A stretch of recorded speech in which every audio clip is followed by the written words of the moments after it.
શું નામ તમારું? મારું નામ મુકેશ મગરે. મુકેશ મોરે.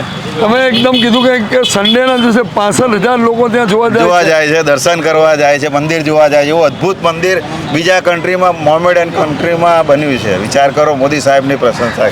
અચ્છા, એટલે તમે માનો છો કે વૈશ્વિક લેવલે ભારતની છબી બહુ સુધરી છે? સુધરી જ છે, 100%. તમને જમીન આપી દેવામાં આવે છે. એટલે જમીન તો હવે કેવું છે કે દેશને એમના ઇન્ડિયાની પોપ્યુલેશન ત્યાં બોલાવી છે એટલે જમીન આપે છે. ટુરિઝમ ડેવલપ કરવું. ટુરિઝમ ડેવલપ કરો. અચ્છા, જે ટનેલ આપણે તમે ખબર હશે, ટનેલ બની રહી છે, બની રહી છે, જેમાં આપણે ત્યાંથી પાણી જશે અને ત્યાંથી તેલ આવશે.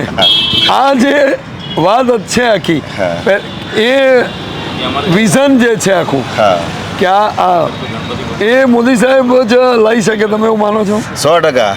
મોદી સિવાય બીજા કોઈનું શક્ય જ નથી આ.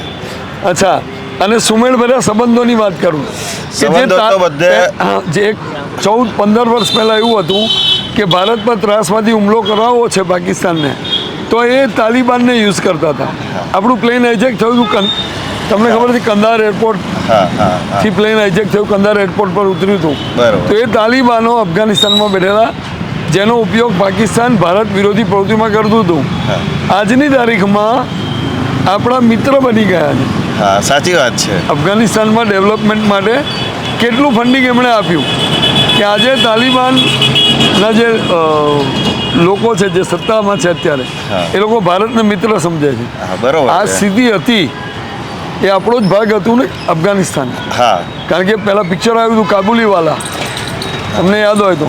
એ ખ્યાલ નથી. અફઘાનનો પઠાણ ભારતની મુલાકાત આવે છે અને અહીંની એક છોકરી, નાની છોકરીના પ્રેમમાં પડી જાય છે, એની સ્ટોરી હતી. કારણ કે આ બધું આપણો ભાગ હતો. અત્યારે આપણે કહીએ છીએ કે જુદું પડી ગયું, આપણો ભાગ હતો. અને એ વસુદેવ કુટુંબકમની લાગણી તમને જોવા મળે છે, એમણે સ્પ્રેડ કરી છે. મળે 100%. બીજું શું કહેશો?